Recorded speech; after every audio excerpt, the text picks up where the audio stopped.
नाजरीन, तो मैं अभी कचहरी रोड में हूँ और ये आप देख पा रहे हैं इधर जो है डॉक्टर जावेद अख्तर साहब, और ये सामने आप देख पा रहे हो मदरसा बदरुल इस्लाम, जिसके सन तासीस है 1920 ईस्वी। तो आइए हम अंदर का नज़ारा कराते हैं। माशाअल्लाह बड़ी ख़ूबसूरत मदरसा है, बड़ी ख़ूबसूरत इमारत भी है, पढ़ाई भी अच्छी खासी होती है। चूँकि ये हमारे बेगूसराय ज़िला का तकरीबन सबसे पहला मदरसा, पुराना मदरसा, 100 साल से ऊपर इसकी उम्र है, और तकरीबन यहाँ बहुत सारे उलमा पैदा हुए। और अभी अगर जोड़ा जाए तो बेगूसराय ज़िला में जितने भी उलमा हैं तो तमाम का सिलसिला यहीं बदरुल इस्लाम से आकर के ख़त्म होता है। तो नाज़रीन के नाम आप देख पा रहे होंगे, खूबसूरत बिल्डिंग भी है और बहुत सारे रूम बने हुए हैं बच्चों के लिए। लेकिन मसला ये होता है कि यहाँ से लोग जब मुदर्रिसीन वगैरह चंदा करने के लिए जाते हैं तो हम सोचते हैं कि भाई सरकारी मदरसा को चंदा क्यों दें। लेकिन याद रहे कि ये मदरसा सरकारी ज़रूर है, यहाँ के मुदर्रिसीन को तनख्वाह सरकार देती है, लेकिन यहाँ के जो प्राइवेट बच्चे पढ़ते हैं उनके लिए हम लोग जो है सदका, ज़कात, अतियात के रकम से मदद करते हैं। और यहाँ से खुसूसन जो भी असातिज़ा हमारे आपके पास जाएँ तो आप मदद ज़रूर करें। ये ना समझे कि सरकारी है, भाई उस्ताद का तनख्वाह सरकार देती है, लेकिन बच्चों के खाने का इंतज़ाम असातिज़ा लोग जाकर करते हैं। और यहाँ प्राइवेट से असातिज़ा भी मौजूद हैं, देख रहे हैं हाफिज़ शमीम साहब, ये प्राइवेट से यहाँ रह रहे हैं, ये कोई इनकी कोई सरकारी नौकरी नहीं है। इसी तरह जनाब मौलाना मसी आलम साहब, ये भी प्राइवेट से यहाँ रह रहे हैं। इसी तरह मौलाना परवेज़ आलम साहब कासमी जो रिटायर हो गए फिर भी यहाँ हैं प्राइवेट से। इसी तरह मुफ्ती अब्दुल जब्बार साहब जो रिटायर हो गए, ये भी यहाँ अभी प्राइवेट से मौजूद हैं।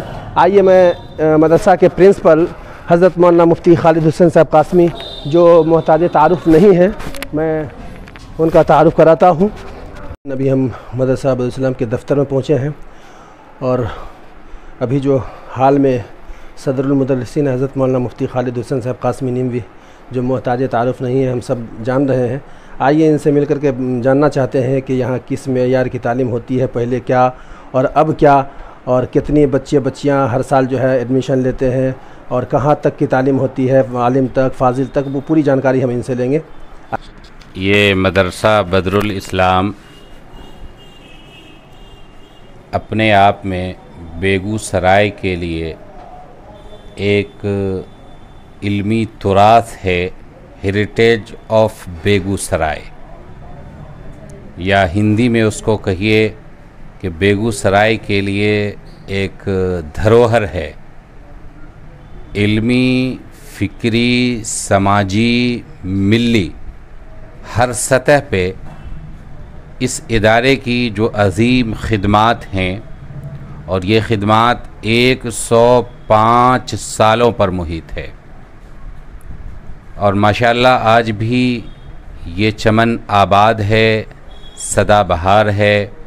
माशाअल्लाह यहाँ कुरान और सुन्नत की, अहादीस की, फ़िक़्ह की और उलूम असरिया की तालीम हो रही है, और बड़ी तादाद में तलबा इससे वाबस्ता होकर दीनी तालीम भी हासिल कर रहे हैं और अपनी मुआशी ज़रूरतों की भी तकमील कर रहे हैं।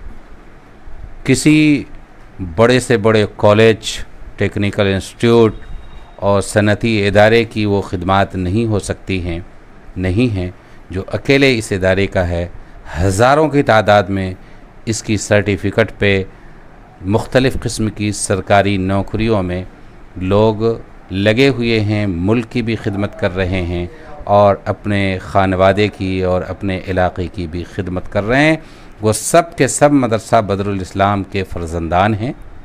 और बहुत सारे लोगों को ये पता ही नहीं है कि मदरसा बदरुल इस्लाम में कहाँ तक की तालीम होती है। जैसे अल्हम्दुलिल्लाह एक तरफ तो यहाँ हिफ्ज़ दीनियात, नाज़रा, एदादिया से लेकर के आलिम, फ़ाज़िल और मुफ्ती तक की तालीम होती है।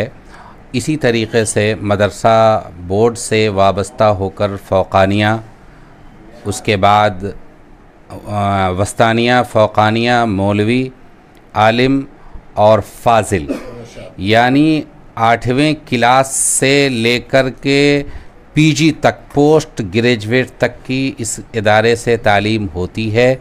और तलबा को सर्टिफ़िकेट और उस सनद का इजरा किया जाता है। वस्तानिया से लेकर के मौलवी तक मदरसा बोर्ड से मुल्हक है और आलिम और फाजिल के लिए ये मौलाना मजहरुल हक अरबी फ़ारसी यूनिवर्सिटी से वाबस्ता है। अल्हम्दुलिल्लाह तलबा के लिए हत्तल इम्कान सहूलियात फ़राहम करने की कोशिश की जाती है और बेहतर तौर पे उनके खिदमात अंजाम दी जाती हैं। दुआ करें कि अल्लाह ताला इस इदारे को मज़ीद तरक्यात से माला माल फरमाए और इससे वाबस्ता जो भी बच्चे हैं चाहे इम्तहान दे रहे हों, अल्लाह ताला उन्हें आला नंबरात से कामयाबी अता फ़रमाए और उन्हें अपने समाज और मुल्क और अपने कौम के लिए नफ़ा बख्श बनाए। और अक्सर देखा जाता है मुफ्ती साहब, जैसे कि कोई मतलब इस मदरसे की कोई सफ़ीर अगर पहुँचे कि भाई मैं साहब इस्लाम से मैं आया हूँ इमदाद के लिए, बच्चों के इमदाद के लिए, तो लोग कहते हैं कि वो तो सरकारी मदरसा है। हाँ, ये बहुत अच्छा सवाल आपने किया। मैं आपके इस लाइव से ये बताना चाहता हूँ कि सरकार के नज़र में जो हमारी कानूनी हैसियत है, जो हर सरकारी कागज़ में लिखा रहता है वो होता है नन गवर्नमेंटियल, गैर सरकारी। इसको सरकारी कहना ये झूठ है, पहली बात, चूँकि कानूनी तौर पे हमारा नाम ही जो है गैर सरकारी है, नन गवर्नमेंटियल। और अब तो के पाठक साहब ने तो लिखा कि ये एक प्राइवेट संस्था है। बात सिर्फ इतनी है कि हमारी सनद को मंजूरी मिली हुई है सरकार से। दूसरी चीज़ यह है कि बाज़ असातिज़ा जो मंजूर शुदा ओहदों पर हैं उन्हें तनख्वाह मिलती है। इसके अलावा एक टॉफ़ी का भी पैसा नहीं मिलता है बच्चों के लिए। जो हॉस्टल में बच्चे रहते हैं उनकी खुराकी का नज़्म, उनकी रहाइश का नज़्म, उनकी किताब और दवा मुआलजा का नज़्म, बाकी सारे मेंटेनेंस ये सब के सब आवाम के ताउन से होता था, आज भी हो रहा है और इंशाअल्लाह मुस्तक़बल में भी होता रहेगा। और माशाअल्लाह जो लोग इस चीज़ को समझ रहे हैं वो भरपूर ताउन करते हैं और इस यकीन के साथ ताउन करते हैं कि सरकार तो सिर्फ उस्ताद को, बाज़ असातिज़ा को तनख्वाह देती है, वो भी टोटल असातिज़ा को नहीं, और तलबा के लिए तो कुछ भी नहीं है।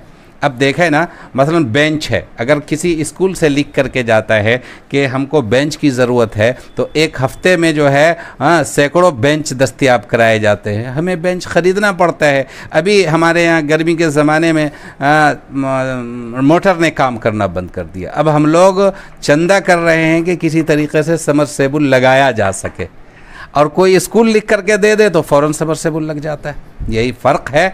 हमारे मिल्लत के अफराद को चाहिए कि वो इसको अपना असासा समझें और हर किस्म का ताउन करें। नाज़रीन, अभी हमने मदरसा बदरुल-इस्लाम के हाल अहवाल से वाकिफ़ हुए और पहले भी वाकिफ़ थे, इसलिए कि इस मदरसे की इमदाद हम लोग करते आ रहे थे और इंशाअल्लाह करते रहेंगे। और हमें ये भी मालूम है कि तकरीबन ये मदरसा बदरुल-इस्लाम ये उम्मुल मदारिस है बेगूसराय ज़िले के लिए, और अगर हर उलमा की सनद को अगर जोड़ा जाए तो शायद यहीं आकर के ख़त्म होगा। बहरहाल आइए मुफ्ती साहब से एक और सवाल करते हैं कि मुफ्ती साहब ये बता दें कि इस मदरसे के अंदर अपने ज़िला या बैरूनी ज़िला या कहीं से भी किन किन अकाबिर उलमा, किन बुज़ुर्गान दीन की आमद हुई है, इससे थोड़ा सा आवाम की वाक़फ़ियत हो जाए तो बेहतर है। खूबसूरत सवाल हमारे मुहतरम जनाब मौलाना आबिद नईवी साहब ने किया। कई हजरात ये पूछते हैं कि इसकी तारीख़ क्या है, यहाँ कौन से अकाबिर आए। तो सही बात यह है कि बेगूसराय के लिए ये अज़ीम सरमाया और तारीख़ी रिवायात का हामिल इदारा है। ये जंग आज़ादी का मरकज़ भी रहा है। खिलाफत आंदोलन के ज़माने में 1920 में 8 अगस्त 1920 को वक्त के बड़े बड़े अकाबिर के हाथों इसकी बुनियाद रखी गई। हज़रत अमीर शरीयत इमारत शरिया, दूसरे अमीर शरीयत हज़रत शाह मुहिउद्दीन क़ादरी रहमतुल्लाह अलैह, उनके हाथों इसकी बुनियाद रखी गई। और हज़रत शाह कमरुद्दीन साहब भी शामिल थे, तीसरे अमीर शरीयत इमारत शरिया, बिहार, उड़ीसा, झारखंड। और उस ज़माने में हज़रत शेखुल इस्लाम मौलाना हुसैन अहमद मदनी रहमतुल्लाह अलैह जब इलाक़े मशरिक़ का उनका सफ़र होता था तो बदरुल इस्लाम उनके सफ़र की एक मंजिल हुआ करती थी। और हज़रत मुजाहिद मिल्लत मौलाना हिफ्ज़ुर रहमान सोहारवी रहमतुल्लाह अलैह 12 तशरीफ़ लाए। हज़रत मौलाना अब्दुल रशीद रानी सागरी, जिन्हें क़ुतब आलम कहा जाता है, हज़रत मौलाना सैयद मोहम्मद अली मुंगेरी रहमतुल्लाह अलैह के अजल खुलफ़ा में से। खुशी की बात है कि आप और हम जहाँ जिस इमारत में बैठे हुए हैं, ये इमारत उनके नाम रजिस्टरी है। जाहिर है कि वो मतलब जो डीड है उसमें जो पहले मुक़िर अलैह के तौर पे नाम है वो ताहयात सरपरस्त रहे इस इदारे के, और इतनी मर्तबा आए कि हम बता नहीं सकते। तो उनके कदमों के फ़यूज़ हज़रत हकीमुल इस्लाम हज़रत क़ारी तैयब साहब नव्वरल्लाहु मरक़दहु मोहतमिम दारुल उलूम देवबंद, मुहद्दिस कबीर हज़रत मौलाना हबीबुर रहमान आज़मी रहमतुल्लाह अलैह, और हज़रत मौलाना अबुल वफ़ा शाह जहानपुरी रहमतुल्लाह अलैह, और फ़िदाए मिल्लत हज़रत मौलाना सैयद असाद मदनी रहमतुल्लाह अलैह, और हज़रत मौलाना सालिम साहब रहमतुल्लाह अलैह। अब बल्कि मैं यूँ कहूँ कि जितने अकाबिर थे उनकी तशरीफ़। हज़रत मौलाना असारुल हक़ साहब यहाँ पे नाज़िम तालीमात रहे, एक अरसे तक वो यहाँ तालीम दी, और फिर यहाँ से दिल्ली तशरीफ़ ले गए तो जनरल सेक्रेटरी बने जमीयत उलमाए हिंद के, और फिर जो है मेंबर पार्लियामेंट बने। तो अकाबिर की एक बड़ी तारीख़ है, ये बैरून बाहर के बड़े अकाबिर हैं जिनके नाम लोग जानते हैं। इसके अलावा बहुत सारे अकाबिर यहाँ, यही मरकज़ था, यहीं आना था, यहीं से जाना था, और ज़िला के जितने भी उलमा हैं किसी न किसी वास्ते से यहाँ के शागिर्द ज़रूर है।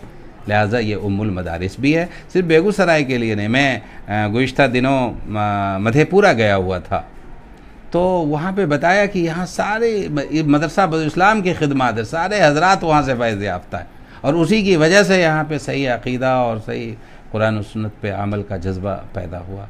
तो अल्हम्दुलिल्लाह ये सिलसिला जारी है। दुआ कीजिए अल्लाह ताला अकाबिर के आमद के सिलसिले के मौजूदा वक्त में दारुल उलूम के किबार असातिज़ा हज़रत मौलाना सलमान बिजनौरी साहब दामत बरकातहुम अभी गुज़िश्ता दिनों तशरीफ़ लाए थे, और बहुत खुश हो गए। हज़रत मौलाना सैयद अरशद मदनी दामत बरकातहुम और भी अकाबिर की तशरीफ़ आवरी। उम्मीद है कि ये जानकारी आपको अच्छी लगी होगी, अच्छी तो लगेगी ही इंशाअल्लाह, और आपसे उम्मीद करता हूँ कि इस मैसेज को आप ज़्यादा से ज़्यादा शेयर करें, और ख़ुसूसन बेगूसराय ज़िला वाले यकीनन अपने ज़िले से मोहब्बत रखते हैं, अपने इदारे से भी मोहब्बत रखते हैं। आप इस वीडियो को ज़्यादा से ज़्यादा लोगों तक पहुँचाएँ। शुक्रिया। अस्सलामु अलैकुम वरहमतुल्लाहि वबरकातुहू।